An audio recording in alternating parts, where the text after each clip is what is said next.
Bienvenue pour une nouvelle émission de Conflit en partenariat avec l'Institut des Libertés. Nous partons en Orient. Nous allons voyager, c'est le propre de la géopolitique. Cet Orient où nous allons évoquer notamment les minorités d'Orient, c'est un fait majeur dans cet Orient.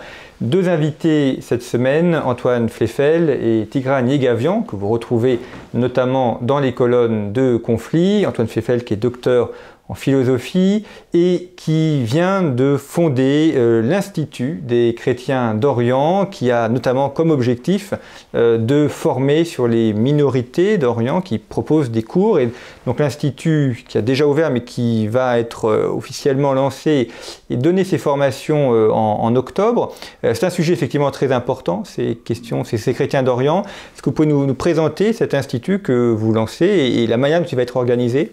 Cet institut est un projet que je travaille depuis 1 an et demi. Lorsque j'ai décidé de quitter mon poste de philosophe et de théologien à l'Université catholique de Lille, et que j'ai pensé à la réalisation d'une aspiration et d'un appel que j'avais en moi depuis que je vivais au Liban. C'est-à-dire un engagement pour les chrétiens d'Orient, du Liban particulièrement, puisque j'y étais, mais pour les chrétiens d'Orient d'une manière plus large. Donc j'ai voulu concrétiser cet engagement à travers quelque chose de grand et de sérieux, et qui pourrait permettre un avenir peut-être meilleur, ce que nous espérons. Alors moi je travaille sur les chrétiens d'Orient, pas sur les minorités, même si en travaillant sur les chrétiens d'Orient, forcément on parle des autres minorités. Parce que les chrétiens d'Orient vivent dans un contexte, et dans ce contexte ils ne sont pas seuls, et la problématique de leur présence devient la problématique de la présence de toutes les minorités. Et d'ailleurs, on parle de minorités d'Orient, mais moi je crois que les rejetés de l'histoire que deviennent les chrétiens d'Orient depuis quelque temps, et d'ailleurs il était dans beaucoup d'époques historiques, ces rejetés de l'histoire aujourd'hui incarnent un certain rejet de communauté que l'on constate dans tout le monde, où nous sommes face à des majorités qui sont parfois mal à l'aise vis-à-vis d'une minorité qui est différente, qui a des aspirations autres. Donc voilà le projet de cet institut. Il est là pour parler de ces chrétiens d'Orient, pour les faire connaître à travers le savoir universitaire. Alors vous pouvez retrouver toutes les coordonnées de cet institut, notamment le site internet juste en dessous sur YouTube, et puis également sur le site de Conflit. Donc dans cet institut, il y a des cours qui sont proposés, il y aura des colloques, des formations. Alors cet institut ouvre ses portes le 1er octobre pour l'enseignement. Il y a des cours en présentiel, qu'on appelle des cours publics. Pour la première année, nous en proposons 4, la deuxième année 8, la troisième 12, j'espère, nous ferons tout pour cela. Cet institut fonctionne comme une université, comme une faculté, c'est-à-dire que nous honorons la méthode universitaire, la réserve universitaire, et voilà, tout ce qui tourne autour de ce monde. Néanmoins, cet institut, dans ses activités, n'est pas neutre. Le PHE étudie le phénomène chrétien d'Orient, c'est un phénomène qu'on étudie au laboratoire. Alors que nous ne sommes pas neutres vis-à-vis des chrétiens d'Orient, nous sommes engagés. Nous entendons, à travers notre enseignement, notre recherche universitaire, nos colloques, nous entendons être un groupe d'influence. Qu'est-ce que j'entends par influence ? Aujourd'hui, pour l'avenir de ces communautés pour lesquelles nous sommes engagés, il y a des politiques, il y a des gens du monde de la finance, il y a des diplomates, il y a des universitaires, il y a des gens qui prennent des décisions. Nous entendons mettre à la disposition de ces gens qui prennent des décisions, nous entendons mettre des études sérieuses, académiques, universitaires, afin de les aider à prendre les meilleures décisions possibles pour nous, dans une perspective citoyenne, de paix et de dialogue. Donc cela nous faisons à travers diverses activités. J'ai parlé des cours publics en présentiel. Les mêmes cours seront donnés en ligne, pas en même temps, séparément avec une pédagogie idoine et spécifique pour les cours en ligne. Pour la première année, nous programmons une journée d'études, des formations ponctuelles à l'adresse de journalistes par exemple ou de diplomates. Nous organiserons tous les mois une conférence durant laquelle nous rencontrerons des auteurs qui ont écrit de magnifiques livres, comme par exemple mon ami Tigran Yegavian qui sera parmi les nôtres. Nous organisons des conférences en direct de l'Orient, des universitaires du Liban par exemple, ou d'autres endroits. Nous ferons des conférences une fois par mois, et bien sûr il y aura une université d'été, et enfin je dois mentionner la plateforme académique qui est peut-être le fleuron universitaire de notre institut. Nous entendons être une plateforme où tous les spécialistes des chrétiens d'Orient en France et en un deuxième temps en Europe, pourraient se rencontrer. Parce qu'il y a des chercheurs en Bretagne, à Marseille, à Lille, à Dunkerque, mais qui ne se connaissent pas. Et qui ont de magnifiques productions, mais qui ne se connaissent pas. Nous entendons être cette plateforme où tous vont se rencontrer, partager leur savoir, le mettre en commun et éventuellement bâtir des projets communs, toujours dans une perspective de la paix et du dialogue. Alors quand on parle de chrétiens d'Orient, c'est le terme générique, il y a énormément de diversité, ils sont le fruit de l'histoire, des schismes ou des ruptures, il y a différentes couches. Quelles sont les grandes familles de chrétiens d'Orient? Comment est-ce qu'on peut les définir pour arriver à comprendre un petit peu cette nébuleuse avec chacun sa liturgie, sa langue, des différences également théologiques? Le terme chrétien d'Orient est un terme qui est un peu ambigu. Au début, nous nous sommes demandé si nous appelions notre institut l'Institut de l'Orient chrétien, mais ça aurait fait trop universitaire et peut-être un peu trop confessionnel. Parce que quand on parle de l'Orient chrétien, on parle effectivement de la liturgie, de la tradition, de la théologie, de tout ce bel héritage que l'on peut aussi constater dans l'art sacré, dans la musique sacrée. Alors que la notion chrétien d'Orient est une notion très spécifique qui est géopolitique, qui est culturelle et qui concerne principalement au XIXe siècle les chrétiens de l'Empire ottoman. Comme aujourd'hui on parle des chrétiens de l'Est pour parler des chrétiens des ex-républiques soviétiques, les chrétiens d'Orient sont ceux-là. Donc le terme chrétien d'Orient est un terme générique, ambigu, mais qui désigne une réalité sociale, une réalité historique et géopolitique, une réalité qui est en même temps religieuse, donc théologique, liturgique, iconographique, etc., mais qui est en même temps géopolitique et politique et qui subit les conséquences des conflits et qui est en même temps une réalité culturelle, linguistique, et vous pouvez mettre beaucoup de choses là-dedans. C'est une grande diversité. Aujourd'hui, le grand péché qu'on fait en France, parfois, dans les médias, c'est de croire que c'est une seule et même réalité. Alors que cette réalité est diverse sur plusieurs plans. Elle est diverse sur le plan purement religieux. Nous trouvons 5 familles d'églises, la famille des églises orientales orthodoxes, la famille des églises orthodoxes, la famille des églises des 2 conciles, on l'appelle, c'est une appellation technique, mais l'église de Perse, l'ancienne église de Perse, la famille des églises orientales catholiques, la famille des églises protestantes, avec dans chaque famille des traditions propres, une originalité qui ne manque pas d'importance que l'originalité de l'église latine à l'origine. Sauf que les chrétiens d'Orient, ce n'est pas seulement cette diversité religieuse.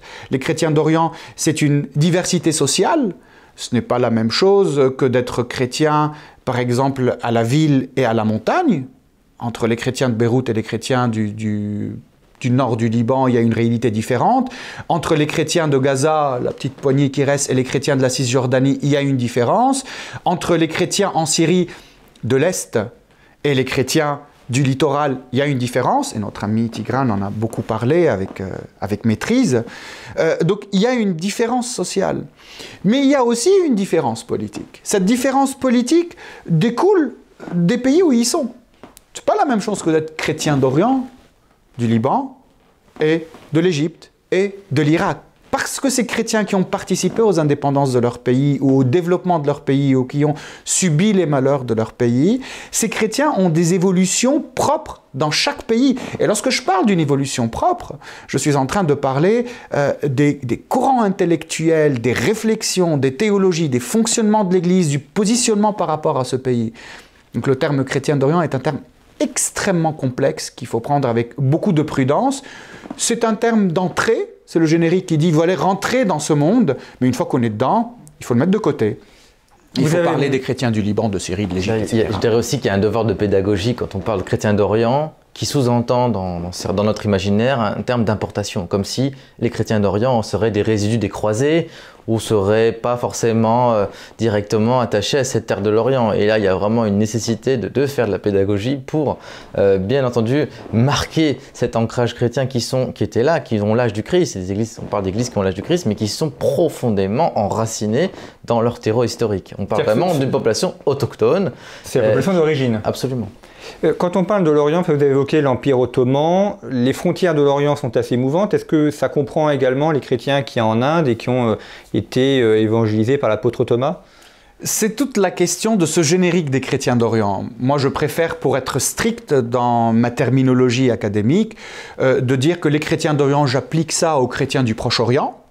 J'y inclus l'Iran et la Turquie, même si là-bas les chrétiens fondent, il n'y en a plus beaucoup démographiquement. Néanmoins, je préfère parler des chrétiens de l'Éthiopie ou du Kerala en Inde, je préfère les désigner comme des chrétiens orientaux. Toutefois, encore une fois, la chose est ambiguë, parce que par exemple, l'œuvre d'Orient, dont je suis membre, soutient les chrétiens d'Orient, ça fait partie c'est son but principal, et lorsqu'on voit qui sont ces chrétiens d'Orient qu'appuie l'œuvre d'Orient, on voit qu'il y a aussi les chrétiens de l'Inde, on voit qu'il y a les chrétiens d'Ukraine. Or, la problématique du christianisme en Inde et en Ukraine n'est pas la même que celle de la problématique des chrétiens de l'Empire ottoman et de cet espace géographique post-ottoman. Encore une fois, le terme est ambigu, c'est une entrée, mais après, il faut être plus précis. Quelle est la langue parlée par les chrétiens d'Orient de façon générale? Est-ce que c'est l'araméen? Est-ce que c'est le grec? Est-ce qu'il y a d'autres langues? Non, il y a un socle commun, on va dire, on va l'appeler l'arabité. Parce qu'arabité en tant que langue, en tant qu'appartenance culturelle, bien entendu, l'écrasante majorité des chrétiens orientaux sont arabophones, langue maternelle, mais ce n'a pas toujours forcément été le cas dans l'histoire. Prenez l'exemple des Coptes. Les Coptes égyptiens, leur langue de liturgique est le copte, donc ils parlent une langue, si vous voulez, ils prient dans une langue qui est héritage de l'Égypte pharaonique, mais ils sont complètement arabisés, égyptisés. Donc, en Syrie, vous avez une frontière linguistique ethno-confessionnelle entre la Syrie de l'Est et la Syrie de l'Ouest. La Syrie de l'Ouest, dite Syrie utile, ce sont des chrétiens profondément marqués par leur appartenance à l'arabité, très nationalistes, surtout le cas de l'Église grecque orthodoxe. Alors vous avez le terme grec, oui, mais quand on dit grec, c'est pas forcément qu'ils se reconnaissent dans l'hellénisme, c'est juste qu'ils sont héritiers, ils sont quelque part dans l'héritage de Byzance. Pareil pour les Grecs catholiques. Quand on va vers l'Est, vous avez les églises syriaques, vous avez aussi les assyro-chaldéens qui eux sont de culture syriaque, qui parlent encore largement le néo-araméen, donc cette branche orientale de l'araméen, la langue du Christ. Et vous avez les Arméniens aussi, il faut prendre en considération les Arméniens qui appartiennent à cette sphère des chrétiens orientaux, puisque la présence arménienne en Orient remonte non pas seulement au génocide, mais bien avant au génocide de 1915, jusqu'au 7e siècle, il y a une présence avérée des Arméniens en Terre Sainte. Ces Arméniens sont arménophones, mais épousent, s'inscrivent aussi dans leur appartenance à l'arabité. Donc je pense que l'arabité constitue un socle commun sur lequel viennent se greffer, sans entrer en contradiction, d'autres cultures, d'autres héritages, tout cela dans un climat, on va dire, de convergence. Alors, vous avez, Tigran, également consacré un ouvrage qui s'appelle Minorité d'Orient, qui a été notamment primé par l'œuvre d'Orient, où vous présentez notamment les chrétiens d'Orient, mais il y a d'autres minorités. Et ce que vous montrez, c'est qu'il peut y avoir le danger de mettre un peu sous cloche, c'est-à-dire de considérer que c'est un fait historique passé, sans voir qu'il y a une réalité contemporaine aussi, et vous montrez très bien dans votre ouvrage qu'il y a une réflexion théologique encore aujourd'hui, et que cette théologie, elle est vive, c'est-à-dire ce n'est pas figé dans un temps passé, mais qu'il y a une actualisation aujourd'hui, et que ces minorités ou ces chrétiens d'Orient s'inscrivent dans une contemporanité. Je pense qu'Antoine Scheffel est bien mieux placé que moi pour aborder le sujet de sa thèse, en l'occurrence la théologie contextuelle arabe. Mais oui, ce qui est évident, c'est que on a tendance en Occident, il y a un danger, je pense, c'est le danger de la muséification. Quand on aborde ce sujet, on le fait souvent sous un angle passionnel ou un angle victimaire. Un angle victimaire puisque c'est l'angle choisi, retenu hélas par l'actualité, par les médias, c'est l'angle des persécutions qui se succèdent de façon inexorable, que ce soit en Égypte, que ce soit en Irak, plus récemment en Syrie. C'est aussi ces Cassandres qui parlent d'une extinction programmée de la présence chrétienne orientale. En témoigne la catastrophe irakienne, puisque la proportion des chrétiens en fait a diminué de plus de 80% en Irak, plus de 50% en Syrie en l'espace de 9 ans, ce qui est considérable. Mais je pense que les chrétiens d'Orient ne peuvent pas se limiter, les chrétiens orientaux ne peuvent pas se limiter à cette grille de lecture. Il faut absolument faire intervenir d'autres approches, d'autres grilles de lecture. Et ce que j'ai essayé de défendre dans mon livre, mis à part bien entendu l'apport de la réflexion de la théologie contextuelle arabe, donc tous ces chrétiens orientaux ces prêtres un petit peu à la marge de leur propre communauté qui ont tenté de réfléchir en fait à une solution de convivialité dans leur contexte immédiat, c'est-à-dire d'aborder non pas seulement la question de la modernisation du droit canonique de ces églises un petit peu frappées par un certain archaïsme, parce qu'il faut prendre en compte aussi une chose évidente, Nous sommes dans une réalité préconciliaire. La plupart de ces églises-là n'ont pas fait leur aggiornamento, n'ont pas connu l'équivalent de Vatican II. Et ça aussi, c'est une donnée qu'il faut prendre en compte. Moi, ce qui m'intéresse surtout sous un angle géopolitique, si vous voulez, c'est ne pas prendre en compte les chrétiens d'Orient seulement dans leur terroir historique. C'est de prendre en considération un nouveau phénomène qui est celui de la diaspora ou des diasporas chrétiennes orientaux, puisque tout au long du XXe siècle, ils ont connu des vagues successives d'émigration plus ou moins importantes. C'est le cas des Égyptiens d'Amérique du Nord, c'est le cas des Libanais aussi en Amérique du Sud, en Amérique du Nord, en Europe, mais aussi des Arméniens qui ont quitté l'Iran massivement, la Syrie, le Liban. Et toutes ces communautés transnationales font l'objet d'un retour en puissance, d'une certaine forme de prise de conscience au fait qui a lieu et qui est très intéressante à observer à l'aune de l'actualité du Moyen-Orient. C'est-à-dire qu'ils sont en train de devenir des acteurs à part entière de leur destin et c'est un phénomène en fait assez récent qu'il faut prendre en compte. Tigran Yegavian évoquait le risque de la muséification. Les chrétiens ont joué un rôle important dans la modernisation du Moyen-Orient, notamment au début du XXe siècle, avec l'apparition de l'imprimerie, le développement des journaux, notamment au Liban, une grande réflexion intellectuelle dans les universités.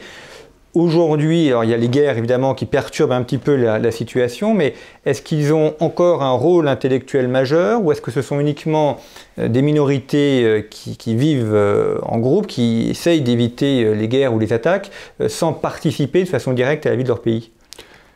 La contribution des chrétiens d'Orient pour le monde arabe remonte bien avant le XXe siècle. On peut remonter jusqu'aux Abbassides, on peut monter aux Omeyyades, mais d'une manière directe, c'est le XIXe siècle avec la célèbre Nahda, la Renaissance arabe. La Renaissance arabe, ce sont les chrétiens d'Orient qui l'ont faite. Et dans cette Renaissance arabe, il y avait la volonté de s'affranchir des occupations, notamment la turquification ou l'ottomanisation, et d'importer en Orient les idéaux occidentaux qui ont séduit les chrétiens d'Orient, les idéaux des droits de l'homme, de la citoyenneté, de la diversité. Les chrétiens d'Orient étaient en quête d'un espace commun où chrétiens et musulmans pouvaient se rencontrer d'une manière égale et citoyenne, et c'était tout le problème, et c'est toujours le problème pour les chrétiens d'Orient. C'est un problème de citoyenneté, entre autres, on peut rajouter le fanatisme religieux et toutes ces questions-là. Les chrétiens d'Orient, dans la réflexion, ont évolué au XXe siècle. Ils ont apporté beaucoup sur le plan de la pensée religieuse, sur le plan de la pensée politique, sur le plan de la pensée sociale. Combien de mouvements de résistance, de mouvements de protestation contre l'injustice sociale ont émergé parmi les chrétiens, que ce soit au Liban, que ce soit en Palestine, que ce soit en Égypte. Ils ont œuvré beaucoup. Néanmoins, aujourd'hui, le problème est le suivant. C'est que durant les 50 dernières années, nombre de ces chrétiens ont vécu sous des régimes dictatoriaux. Je pense notamment à l'Irak et à la Syrie, mais aussi à l'Égypte dans un certain sens. Et ces régimes dictatoriaux, comme tout régime dictatorial, n'aiment pas la réflexion, surtout quand elle est critique. Et si on mène une réflexion critique chrétienne, au bout d'un moment, on va dire « ce qui se passe, moi comme chrétien, je ne peux pas me taire ». Il y a d'autres chrétiens en Amérique du Sud qui ne se sont pas tus face à ça dans les années 70, et ça avait donné la théologie de la libération. Donc ces régimes dictatoriaux, malheureusement, ont réduit la réflexion des chrétiens d'Orient et leur contribution, alors que dans les années 40 et 50, on pouvait voir en Irak et en Syrie des productions inouïes, ça s'est réduit. Qu'est-ce qui est resté ces dernières années, ou ces quelques dernières décennies? Il est resté le Liban et Palestine-Israël, à travers des centres de recherche et à travers un certain milieu permettant une certaine réflexion. Aujourd'hui, dans ces cadres, les chrétiens œuvrent toujours pour penser et pour agir dans un contexte qui serait meilleur pour eux, un contexte qui serait un contexte divers et de citoyenneté. Mais la marge, elle a été réduite par rapport à la fin du 19e siècle, au début du 20e siècle. Ce n'est pas parce qu'elle est réduite qu'ils n'arrêtent pas d'avancer, parce que peut-être qu'ils s'envolaient au début du XXe siècle avec leurs idées. Aujourd'hui, ils ne peuvent plus s'envoler, vu qu'on est en train de leur tirer dessus. Parfois, ils courent. Et lorsqu'ils ne peuvent pas courir, ils marchent. Et certains parmi eux rampent. Mais ils avancent toujours, comme ils le peuvent. Alors vous avez évoqué en début d'émission la contribution artistique qui est majeure en matière musicale, en matière liturgique également. Qu'est-ce qu'il y aurait aujourd'hui comme œuvre principale que vous pourriez citer pour ceux qui ne connaissent pas les chrétiens d'Orient, quelle œuvre ou bâtiment sont un petit peu représentatifs de ce qu'ils ont pu produire? Ah, bah écoutez, je peux vous indiquer un pays qu'ils ont produit, c'est le Liban. Le Liban est une production des chrétiens d'Orient, plus précisément de la communauté maronite, avec l'aide de la France. Et lorsque je vous parle d'un pays, je vous parle de ses universités, sa pensée, son économie, son ouverture. Alors malheureusement, aujourd'hui, le Liban est dans une mauvaise passe et c'est un mauvais exemple, mais c'était un beau projet et on va essayer de trouver une solution pour donner à ce projet une nouvelle vie et peut-être une nouvelle forme. Mais si on veut s'intéresser aux chrétiens d'Orient, déjà en France, si on veut toucher à l'un des produits de cette communauté, on peut lire le grand Amin Maalouf, qui est un chrétien d'Orient, un maronite du Liban, qui a écrit, maronite au grec catholique d'ailleurs, c'est pas grave, c'est la même chose, ou presque. Donc il est possible de trouver beaucoup de choses, des compositeurs chrétiens qui sont venus en France, qui ont donné de très belles productions. Ces chrétiens, vous les trouvez partout, vous les trouvez dans le monde de l'économie, vous les trouvez dans le monde de la politique, mais d'ailleurs ils ne s'affichent pas forcément comme chrétiens, ils sont heureux d'être là où ils sont heureux de s'intégrer, même si ce terme est problématique, mais quand ils sont là et qu'ils font comme les autres, ils ont une particularité, on l'entend dans leur accent, on le voit dans leur sourire et dans leur manière d'être qui parfois est un peu différente que la très belle manière d'être qu'on retrouve en France ou en Europe. Alors justement, il y a eu la question de l'Empire ottoman et de sa disparition il y a un siècle, 1920, avec le traité de Sèvres. Pour ces minorités d'Orient, comment est-ce que se sont organisées ensuite? Il a fallu passer d'un système impérial à un système national.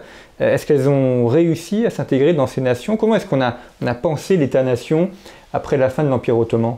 Disons que ce n'est pas quelque chose de linéaire, puisque les trajectoires de ces États très fragiles, somme toute, à l'exception de l'Égypte, qui est un État-nation ancré depuis des millénaires.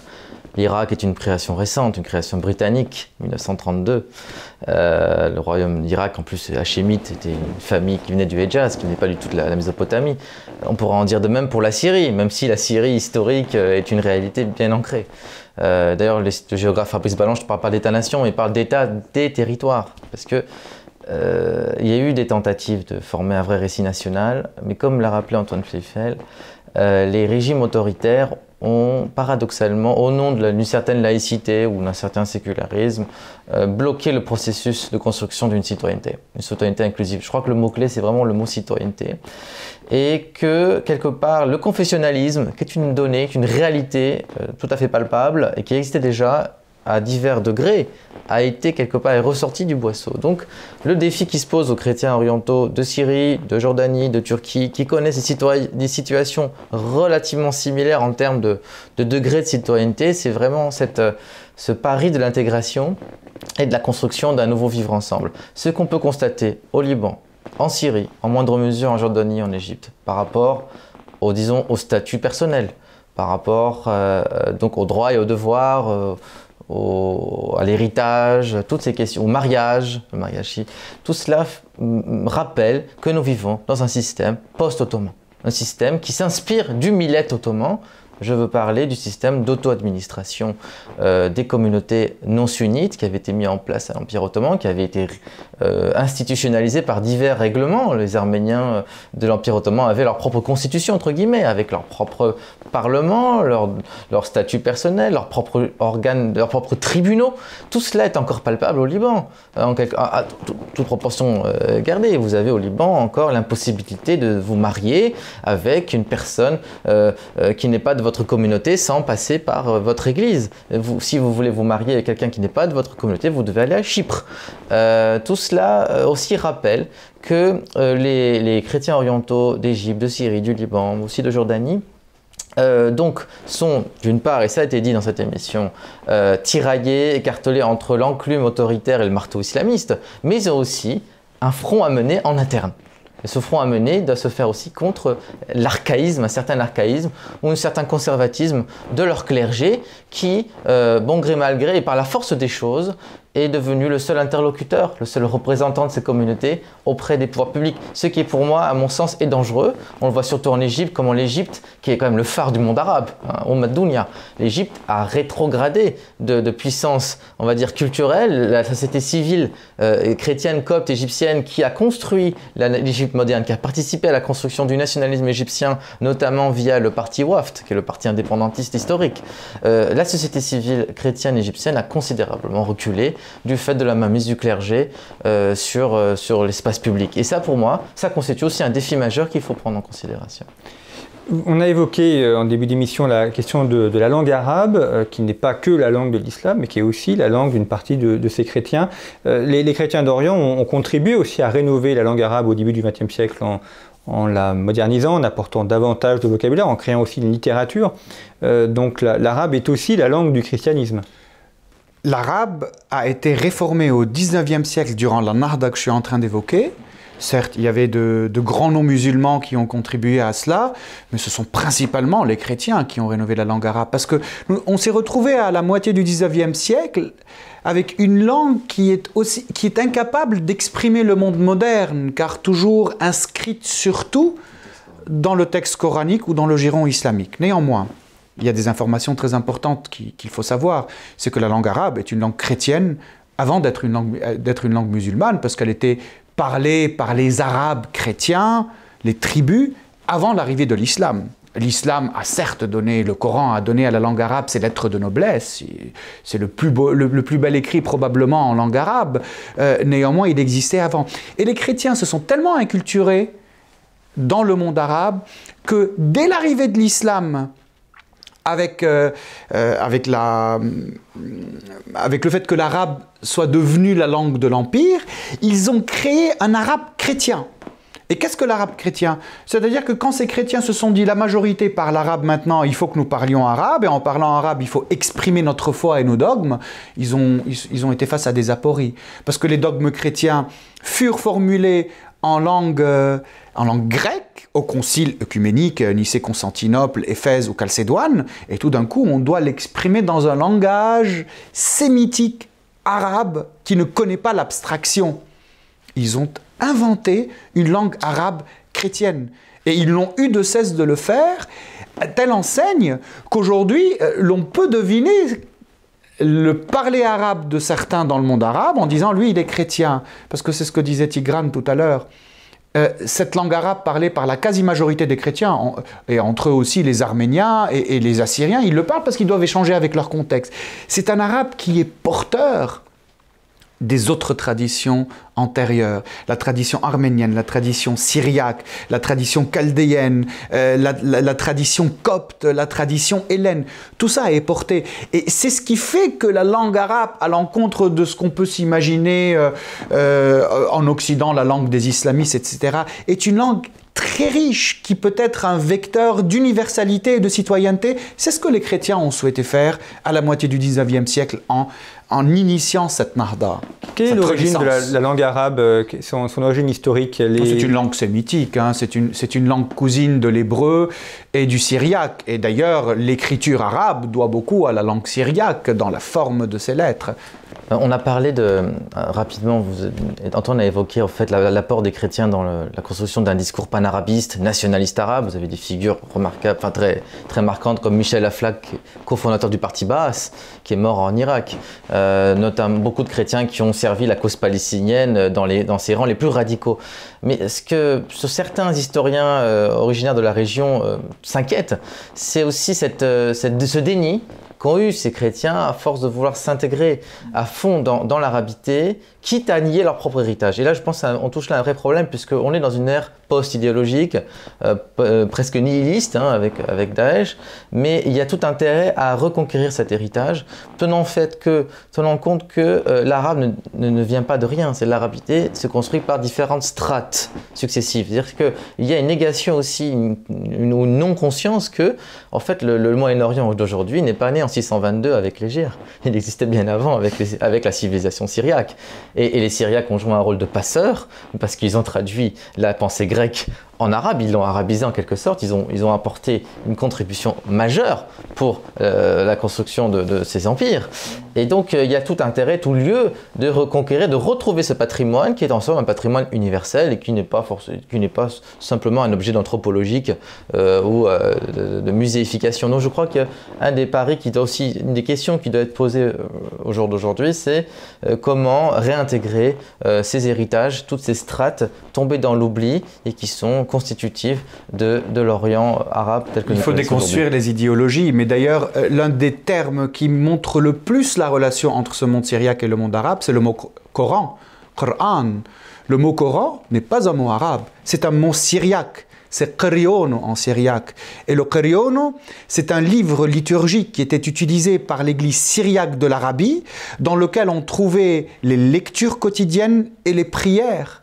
Donc voilà, c'est tout un processus historique de rencontres culturelles et de rencontres entre les religions qui produit cela. Et malheureusement, aujourd'hui, l'ignorance, les dictatures, les idéologies tuent toute cette richesse et nous présente un monde uniforme et pas intéressant du tout. Alors justement, la notion de syriaque est fondamentale. C'est la langue d'une part, la culture aussi. Les syriaques, c'est uniquement ceux qui sont en Syrie, ou est-ce que c'est un concept plus large? Ah non, les syriaques, c'est beaucoup plus large. Ont été nommés syriaques les araméens qui sont devenus chrétiens.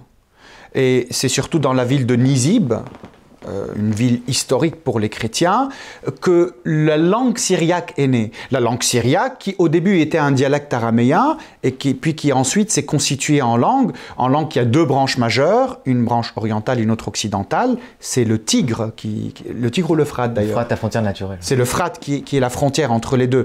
Moi je parle le syriaque occidental en tant que maronite, et l'assyrien parle le syriaque oriental. C'est comme ça que l'expression syriaque est née. Alors certes, après, il y a le terme Syrie, on peut faire la confusion, mais le syriaque, c'est cet araméen qui est devenu chrétien. Et à partir de sa christianisation, il a porté tout l'héritage araméen qu'il y avait avec les empires babyloniens, assyriens, une richesse inouïe d'histoire, et je déplore le fait que des gens croient que l'histoire commence avec les Gyres, ce que tu viens de dire, Tigrane, je le déplore, on oublie tout l'héritage. Et quand je le déplore, c'est pas parce que j'ai envie de le déplorer, c'est parce que les livres d'histoire dans le monde arabe, dans presque tous les pays, font commencer l'histoire avec les Gyres. On appelle tout ce qu'il y a avant les Gyres al-Jahiliya, c'est-à-dire l'ignorance. Mais quelle ignorance! Au contraire, c'est une gloire qui existait dans tout cet Orient. Et la culture actuelle est porteuse de tous ces héritages qu'il y avait avant. Donc quand on parle de ce monde syriaque, on parle de quelque chose d'extrêmement large. Quelque chose de tellement large qui est arrivé jusqu'en Chine.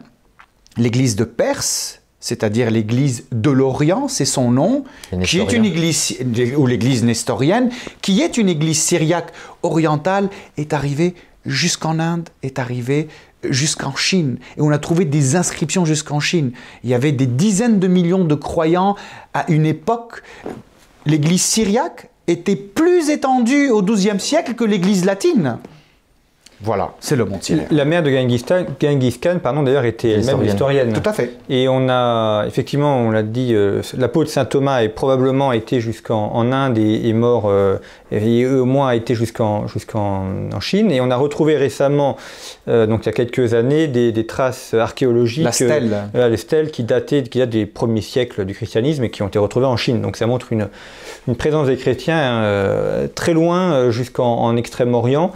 Pour rester sur les syriaques, au niveau de la liturgie, donc la manière notamment de célébrer la messe, donc la langue employée c'est le syriaque. Est-ce qu'il y a d'autres langues aussi? Aujourd'hui, on peut dire qu'il y a 6 églises au moins qui sont syriaques dans le Proche-Orient. Je ne vais pas aller en Inde parce que ça va nous compliquer les choses. Les églises orientales, les églises syriaques occidentales, toujours par rapport donc à la frontière naturelle du fleuve, ce sont l'église maronite, l'église syriaque orthodoxe et l'église syriaque catholique. Et si nous on part de l'autre côté du fleuve, nous retrouvons l'église assyrienne, l'église de l'Orient, qui a 3 branches en fait. C'était une seule église qui s'est divisée. L'église assyrienne, une autre église assyrienne qui est née en 1968, l'ancienne église d'Orient, l'ancienne église de l'Orient. Et une troisième, c'est l'église chaldéenne, qui est la branche catholique de ces églises. Donc là, nous avons 2 églises catholiques, maronites et syriaques catholiques. l'orthodoxe ne l'est pas. Et là, nous avons une église catholique qui est la chaldéenne et les deux autres églises assyriennes ne le sont pas. Les rapports de ces églises avec la langue syriaque varient. C'est-à-dire que si nous allons du côté occidental, nous trouvons que les Syriaques orthodoxes tiennent beaucoup à leur langue. Ce sera long à expliquer, mais c'est parce qu'il y a une question identitaire qui est là-dedans. Et ce sont des gens qui ont été beaucoup persécutés et déplacés. Je crois que dans la logique de l'Église arménienne, la langue syriaque est un socle identitaire auquel ils tiennent beaucoup, et ils font bien d'ailleurs. Quand nous partons du côté des maronites et des syriaques catholiques, c'est un peu différent. Parce que déjà, nous sommes dans le domaine catholique qui n'a pas peur de s'inculturer. On veut être universel, donc on parle la langue de tout le monde. La problématique culturelle est différente. Mais quand on passe du côté surtout des maronites, on parle d'une église qui a participé à la Nahda, qui a donné à l'arabité au XXe siècle, qui a participé à lui donner ses lettres de noblesse. Et donc, l'utilisation du syriaque est largement moins importante. Par exemple, dans l'église maronite, dans la messe maronite, il y a 4 endroits de la messe où il y a des passages en syriaque. En pourcentage, ça fait 1% des textes de la messe. Et de toute façon, personne ne connaît le syriaque. Même les prêtres, ils savent le lire. Il y a une petite minorité de prêtres qui connaissent vraiment le syriaque. Chez les syriaques catholiques, on utilise un peu plus le syriaque, mais aussi il y a eu le même phénomène d'ouverture au monde arabe. De l'autre côté, les deux églises assyriennes tiennent beaucoup au syriaque dans la même logique que l'église syriaque orthodoxe, parce que c'est une question identitaire face à l'arabité. Les choses sont complexes, hein. C'est pour ça que le chrétien d'Orient c'est très complexe, alors que l'église chaldéenne utilise toujours le syriaque, mais dans une moindre importance que les deux autres églises, parce que c'est une église aussi qui s'est ouverte à l'arabité, surtout dans les années 30. Alors, juste pour compléter ce que dit Antoine, en Irak, rien n'est figé. Hein. En fait, à la faveur des diasporas, on observe aussi des phénomènes d'acculturation, d'évolution aussi du rapport au syriaque, de réappropriation d'un héritage syriaque au détriment de l'arabité. C'est le cas des Chaldéens, qui étaient peut-être ceux de Bagdad, notamment très arabophones, et puis qui vont se retrouver aux États-Unis, au Canada, avec des Chaldéens du nord de l'Irak qui sont kurdophones. Donc là aussi, la question se pose, la question de reconfiguration identitaire qui est à l'œuvre et qui est un phénomène qu'on peut observer en diaspora. Alors on va terminer cette émission en évoquant les villes, parce que cette région du Moyen-Orient est très anciennement et très fortement urbanisée. La culture passe aussi par les villes, c'est là qu'il y a les universités, c'est là qu'il y a les imprimeries. Et les grandes villes de la région, c'est Alep, c'est Antioche, Damas, évidemment, bon, Jérusalem aussi, qui est une ville un peu à part, mais les grandes villes politiques, culturelles, Bagdad également, peut-être un mot sur Alep, on dit que c'est une des plus anciennes villes au monde, Alep. Oui, se dispute avec sa rivale Damas ce statut. Alep est une ville qui, jusqu'au début du XXe siècle, était à majorité relative chrétienne, pratiquement, je veux dire. Et c'est une ville qui a connu donc un vrai essor avec l'ouverture sur les routes du commerce. Alep était un carrefour commercial très important à l'époque ottomane, mais aussi un lieu où il y avait une présence européenne notable, notamment via les consulats. Et donc, dans l'imaginaire chrétien, Alep a une place toute particulière. Pour ce qui est de Damas, Damas c'est le lieu qui abrite les principaux patriarcats de l'Orient, du Proche-Orient, puisque c'est le siège de l'église grecque-orthodoxe d'Antioche, c'est le siège de l'église des patriarcats, syriaque orthodoxe. Absolument, 2 patriarcats. Non, il y en a un troisième, et moitié-moitié pour les Grecs melkites catholiques. Melkites, oui, exactement. Partage entre Alors vous Damas remarquerez, on a parlé d'Antioche. Antioche, donc bien entendu, le nom a été créé chrétien, le nom de chrétien a été inventé. Antioche, qui fait partie de la Syrie historique, qui a été arbitrairement, et ça on le dira jamais assez, cédé, offert par la France mandataire, qui n'était pas une puissance souveraine. Hein, la Syrie était un pays souverain, mais elle avait un mandat sur la Syrie qu'il a offert à la Turquie kémaliste en 1939, au mépris de la population locale, qui était à majorité arabe, chrétienne et musulmane alawite et sunnite. Il y avait à peu près un tiers de Turcs à l'époque. Et donc, pour les Syriens, chrétiens comme musulmans, la perte d'Antioche, la perte d'Alexandrette, constitue une sorte de plaie béante qui n'a jamais vraiment été cicatrisée. Donc, Damas, c'est un peu le lieu par défaut du siège des églises d'Antioche. Et je crois que c'est important aussi de revenir sur cette idée d'Antioche, parce que quand on parle de ces églises d'Orient, on a souvent en tête 2 références, Byzance et Rome, mais on oublie qu'Antioche est la matrice, Antioche est le fil conducteur, Antioche Antioche est l'unité, l'aspiration à l'unité sacrée, que ces églises, cette mosaïque plutôt, parlons de mosaïque, profondément fragmentée par plusieurs déchirures, ne serait-ce que l'uniatisme, elles ont souffert de l'uniatisme. On parle beaucoup de solidarité de l'Occident, mais on parle rarement des dégâts qu'ont causé l'uniatisme, des déchirures qu'ont causé l'uniatisme, même si elles ont été aussi vecteurs de modernisation et de progrès. Donc Antioche reste aussi un repère dans l'imaginaire des chrétiens orientaux. Et il y a Alexandrie et Bagdad, et on terminera par là, parce que Alexandrie, c'est Babylone, c'est le patriarcat de c'est l'ancienne Ctésiphon. Merci. Donc c'est l'ancien patriarcat donc, des Assyro-Chaldéens, c'est toujours le patriarcat chaldéen. Et Alexandrie, bien entendu, constitue un des patriarcats historiques de la Méditerranée avec Damas et avec Jérusalem. C'est toujours le lieu d'un patriarcat grec-orthodoxe, mais hellène. Et pas arabisant, pas arabe. Ce qui est plus vraiment le cas pour Jérusalem, où l'église grecque-orthodoxe a été arabisée au fil des siècles. Et Bagdad, grande ville historique aussi, capitale de l'Irak aujourd'hui, mais enfin qui est aussi un pôle culturel. Il y a une présence de chrétiens d'Orient à Bagdad?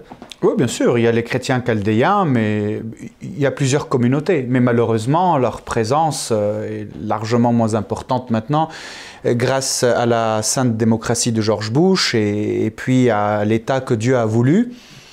Comme l'a dit Tigrane, plus de 80% des chrétiens d'Irak sont partis. Mais il ne faut jamais oublier que Alep était la ville chrétienne par excellence au 18e, 19e. C'est de là-bas que la Nahda arabe a aussi démarré. C'est de là-bas que les réformes des églises, l'église maronite a eu une réforme à la fin du XVIIe siècle, et c'était des Alépins qui ont fait cette réforme. Mais il ne faut pas oublier pour le XXe siècle l'importance de ces trois grandes villes aussi, avec l'importance de toutes les autres, Bagdad, Beyrouth et Alexandrie. Il y a un dicton arabe qui m'échappe dans ces mots précis, mais qui disait quelque chose comme « on pense à Bagdad, on imprime à Beyrouth et on vend à Alexandrie ». Quelque chose on écrit en Égypte, on imprime à Beyrouth et on vend à Bagdad. Voilà. Donc ça vous dit tout de ces phares intellectuels qu'étaient ces villes, et j'espère que ça redeviendra, et le rôle qu'ont joué les chrétiens d'Orient. Et des villes qui ont longtemps fait partie du même empire, donc il n'y avait pas de frontières, on pouvait circuler assez facilement. On parle de l'ère ottomane. On parle de l'ère ottomane, c'est aussi ça qui nous permet aussi de donner une certaine forme en fait, à ces églises. Merci beaucoup Antoine Fleffel. Donc je rappelle que vous avez fondé, que vous dirigez l'Institut des chrétiens d'Orient. Donc vous avez toutes les références sur le site de Conflit et puis au bas de la vidéo sur YouTube. Tigrane Yegavian, journaliste régulier, membre du comité de rédaction de Conflit, dont l'ouvrage Minorité d'Orient a été promu par l'œuvre d'Orient. Et donc cette émission de Conflit en partenariat avec l'Institut des Libertés, qui est aussi une manière de commémorer ce 100e anniversaire de la fin de l'Empire ottoman en 1920, traité de Sèvres, et de voir comment a évolué l'Orient au cours de ce siècle écoulé, et puis des années également qui vont arriver pour essayer de comprendre une région qui, vous l'avez vu, alors c'est toujours un lieu commun de dire qu'elle est compliquée, on voit surtout qu'elle est extrêmement riche, avec de très nombreuses cultures, de nombreuses langues, et qu'elle est essentielle à comprendre au-delà des caricatures qu'on nous donne souvent. J'espère que cette émission vous aura permis de mieux comprendre la complexité, la richesse et la grandeur de cette région. Merci pour votre fidélité, à bientôt.